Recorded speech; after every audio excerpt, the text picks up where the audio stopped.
Bueno, primero que nada, saludarlos a todos ustedes, agradecer la invitación y la posibilidad de contribuir a un diálogo más amplio sobre lo que es esta reforma laboral desde una perspectiva económica.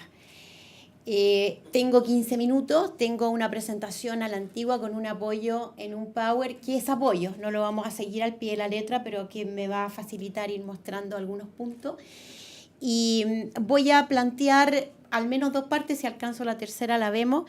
Parte con una revisión de 2 o 3 aspectos del proyecto de ley, no todos.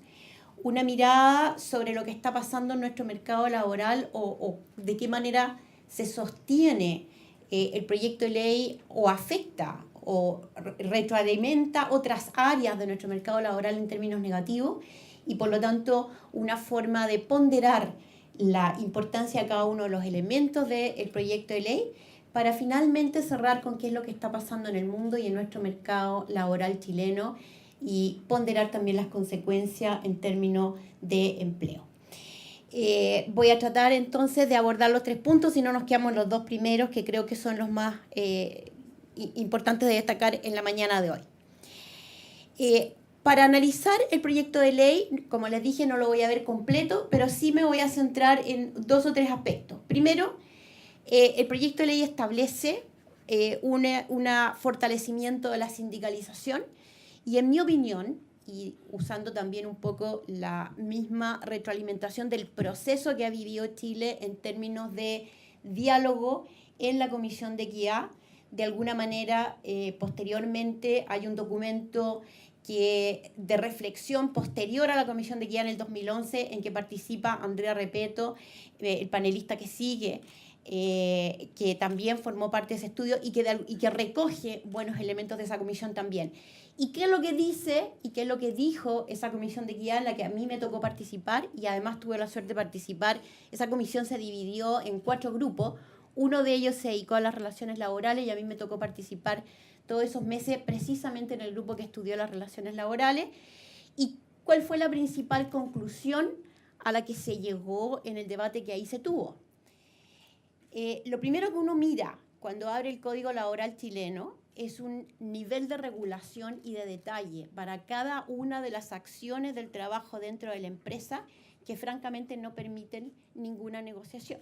O sea, cada vez que uno se salta de una actividad a otra se encuentra con que lo que allí está regulado no se adapta a la actividad y hay que agregarle artículos para que la jornada, para que la hora extraordinaria, para que todo se adapte a la nueva actividad. Luego, es un cajón que no permite mayor negociación o sindicalización.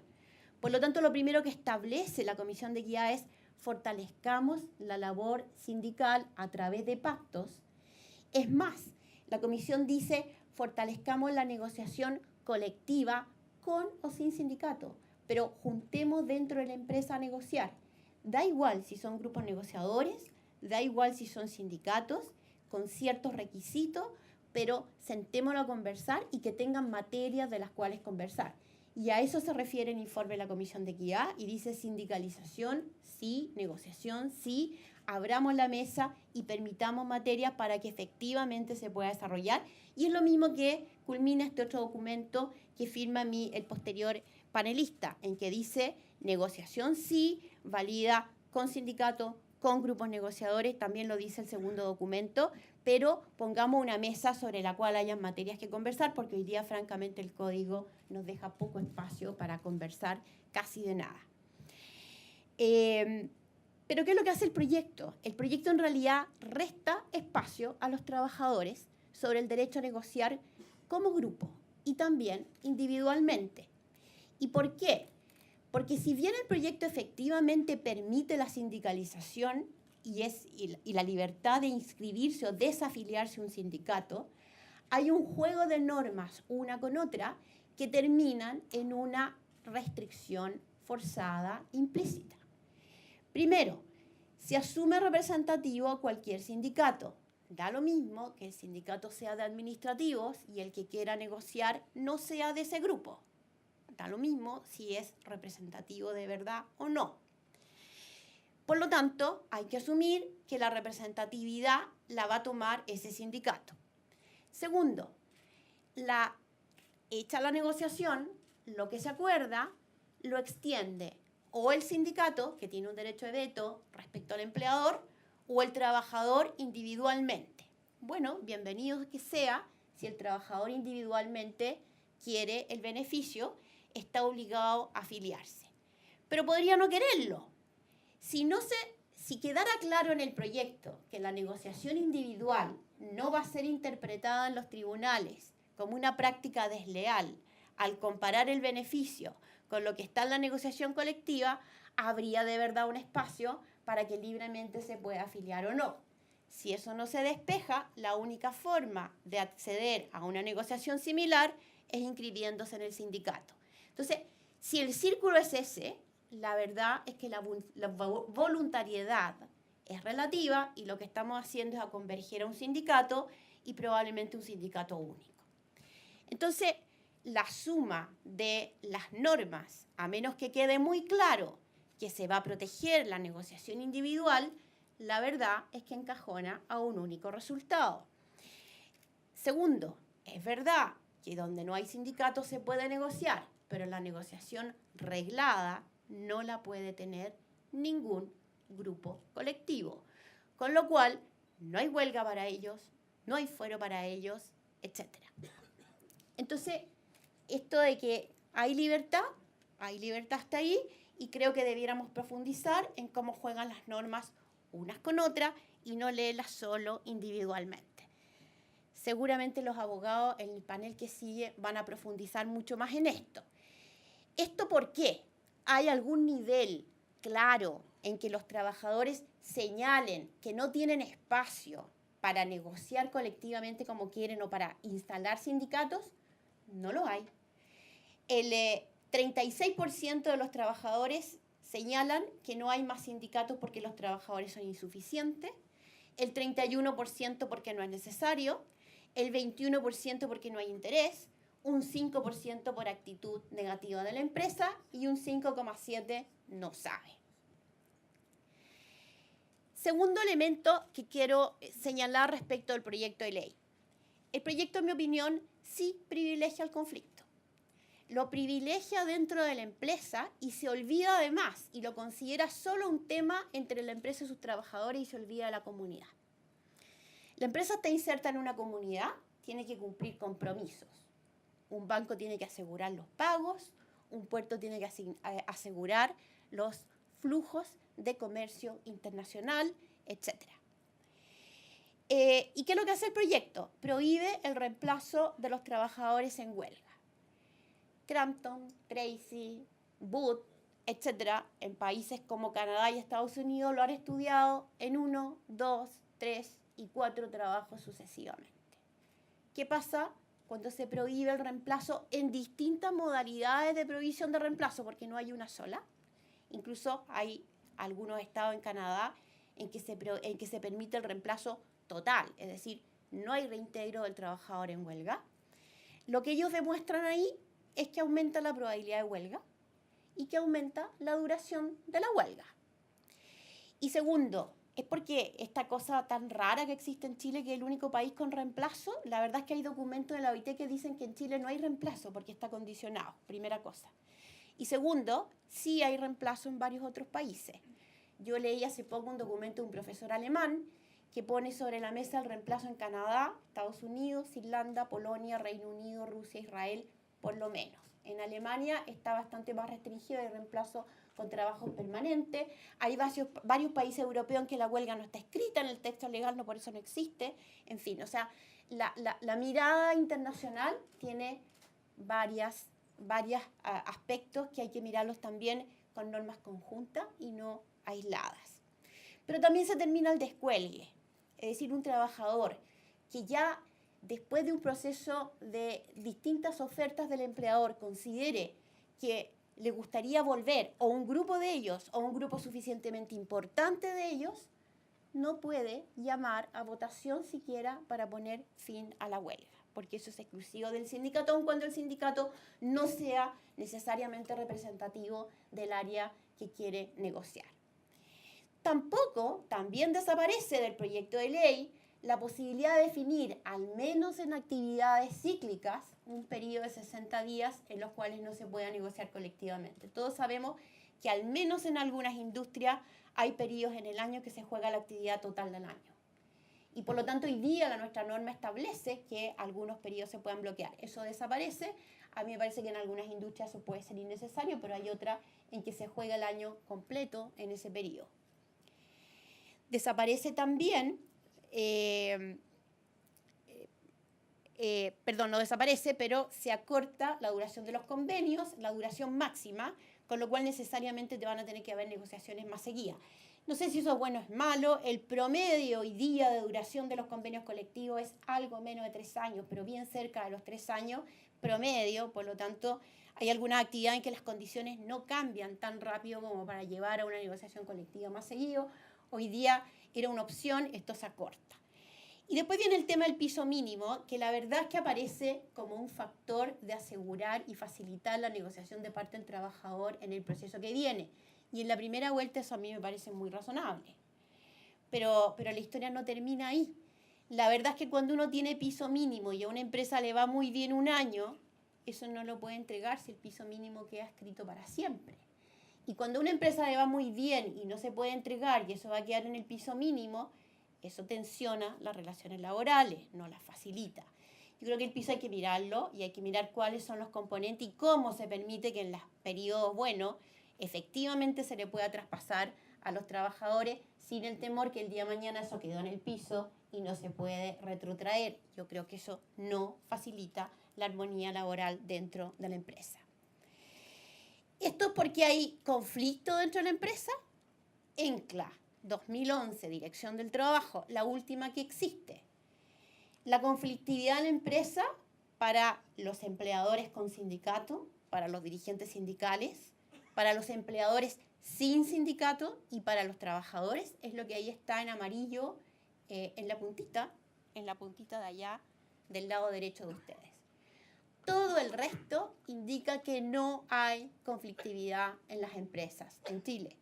Inexistente en café, ese celeste medio verdoso es aislado o rara vez. Es decir, estamos con un cañón disparando donde no parece el diagnóstico estar muy de acuerdo según la ENCLA de la Dirección del Trabajo. No quiero cerrar sin decir que todo sea malo en el proyecto de ley. Yo creo que hay que valorar los pactos, son tremendamente tibios, hay poco que hacer, pero es el instrumento por excelencia que dijo la Comisión de Equidad. Hay una frase ahí de ciclos que habría que saber y explorar un poco más y servir un poquito un mantel más auspicioso para el diálogo dentro de la empresa. Se revisa el tema del sindicato del día después, que a mí me parece razonable que se revise.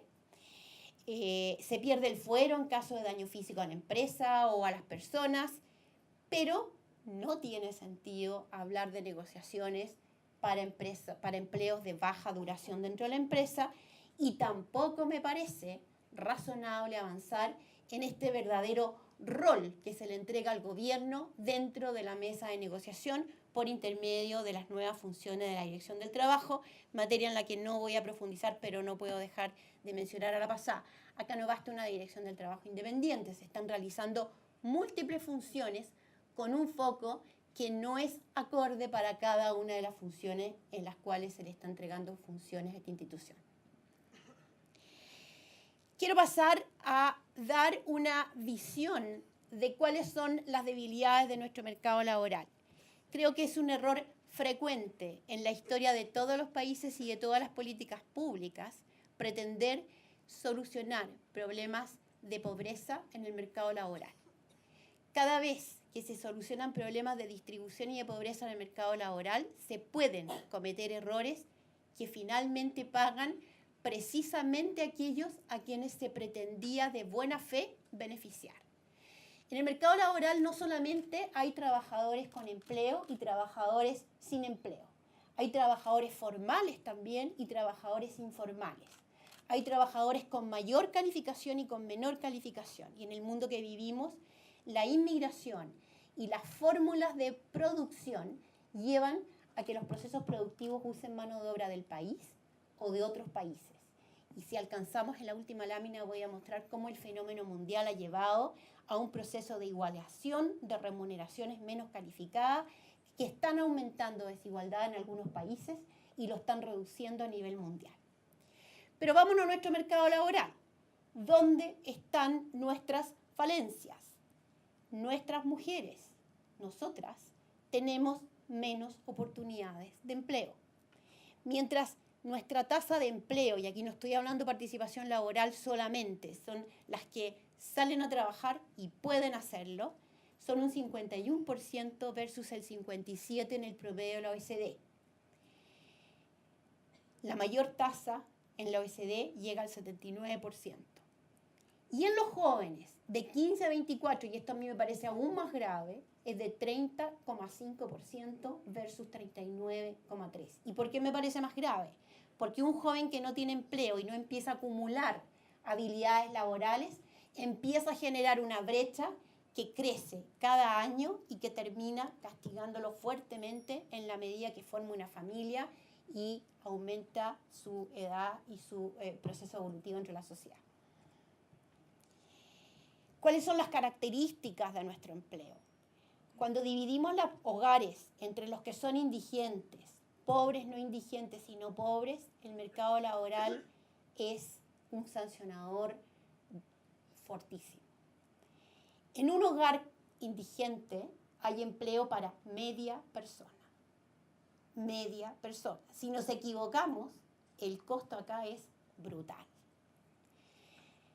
La tasa de desocupación entre los indigentes es 41,5%. Vámonos a los pobres. Los indigentes son un grupo pequeño y pueden haber errores estadísticos. Según el Ministerio de Desarrollo Social, tengo que usar el 2011, no tenemos cifras del 2013, sería muy útil para esta discusión. Pobres no indigentes, menos de uno por hogar tiene empleo. ¿Sí? Voy a empezar a cabalgar más rápido. Y el no pobre, 1,5 personas tiene empleo por hogar. Ojo con no castigar a quienes pretendemos ayudar. ¿Y eso es porque tenemos baja sindicalización en Chile? No, nuestra tasa de sindicalización es 16,4, mientras en Chile la sindicalización en perspectiva está constante o aumenta, en la OECD cae. Solo Chile, Italia y España están ajenos a este patrón. Ayer yo leía en un diario electrónico que había que mirar la sindicalización de Alemania. En Alemania la sindicalización es 17%. En Chile, un documento de Cristóbal Uneus, el Ministerio del Trabajo, dice que en julio de este año llegó al 18%. No es baja la sindicalización en Chile. ¿Es baja la negociación colectiva en Chile? No es baja.